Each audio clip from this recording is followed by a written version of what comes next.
যদি আর হালতি নুয়ারস যদি আর করস তরস ন সালে দিরস আর জন্ম কিলে দিছস টিয়া লাগবো টিয়া দিবি কন্ডতুন দিবি তুই জানোস টিয়া ন দিলে আই ব্যাগ বেশি তোর খাইয়ালামু টিয়া দিতে মারে গিয়া একবার নয় তোর 100 বার টাকা দিতাম। আজ যদি ভালো একটা কাজে নিতি, আজ যদি ভালো একটা জামা কাপড় কিনবে নিতি, আজ যদি ভালো একটা খাবার খাবে নিতি, একবার না তোরা 100 বার টাকা দিতাম। জুয়া খেলবে লাই আজ যদি জীবনও যাগো আয় তোরা একটাও দিতাম না। জুয়া খেলমু তোর কোন কইছে আই যে জুয়া খেলমু তোর আরে কোন লাগতো না এলাকাবাসী আরে কোন না আশপাশে মানুষ সকলে দেন না তুই যতই লুকাই খেলস এলাকার মানুষের তো দেখেন। আর মোবাইলের তো যে হারা রাজ্যে মোবাইল টিভি যে বিভিন্ন মানুষের তো টেয়া আনস মানুষের লগে টেয়া লেনদেন করস এত বড় বিজনেসম্যান তুই অন হইছস না যাই না বুঝবো আমি সব কিছু বুঝি। জ্ঞান দিচ্ছে টিয়া দিবি হ্যাঁ টিয়া দিতাম টিয়া দিবি তো দেখবি তোর আস্তে আস্তে তোর কি করতে হয় তোর দিয়ামু আর আসল রূপ তোর দিয়ামু অসুবিধা নাই যা তুই যা কি করবি আমিও দেখবো যা কি করবি দেখবো।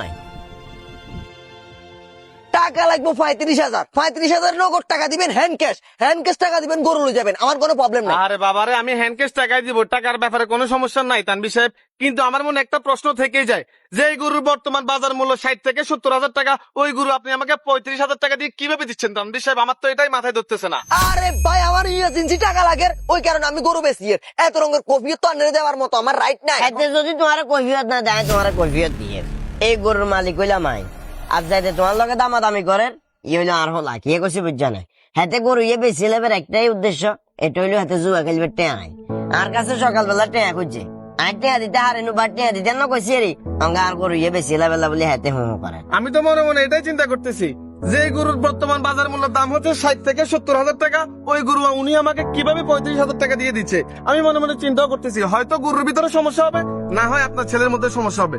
আসলে আঙ্কেল আপনার ছেলের কথা কি বলতাম, জুয়া বর্তমানে এইরকম একটা ব্যাধি হয়ে গেছে প্রত্যেকটা ঘরে ঘরে আমাদের এই বর্তমান সমাজ এটা অহরহ হচ্ছে।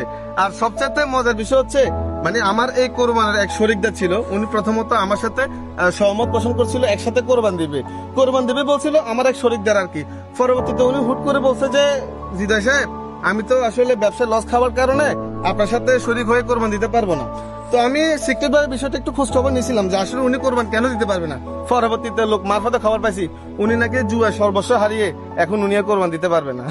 আসলে কি বলতাম দেখেন আপনারা আবার বাপ ছেলে বুঝে দেখেন। আরে ভাই গরু নকিলে এটা তুমি জ্ঞান দিতে নাকি না এটা তুমি তুমি বাঁচাইছে বুঝছো না এটার জন্য তো আমি তুই যদি এলো কোরবান দিতা তোমার যে হক হালালে টেয়া এই টাকাগুলো হয়তো দেখা গেছে কবুল যাক যাক আলহামদুলিল্লাহ আল্লাহ পাক রাব্বুল আলামিন আমাকে অনেক বড় বিপদ থেকে রক্ষা করছে। ঠিক আছে আঙ্কেল আপনি ওর সাথে একটু কথা আপনি এটা কথা বাড়াই না এটা তুমি আপনি আজকে মাঝখানে ঢুকে গেলে হাতটা মার দিছে গরু কার গরু আন্নের তো গরু যদি আরো গরু কিনলে বেচরে কিনলে তুই আটটা লাগবে গরু বেশি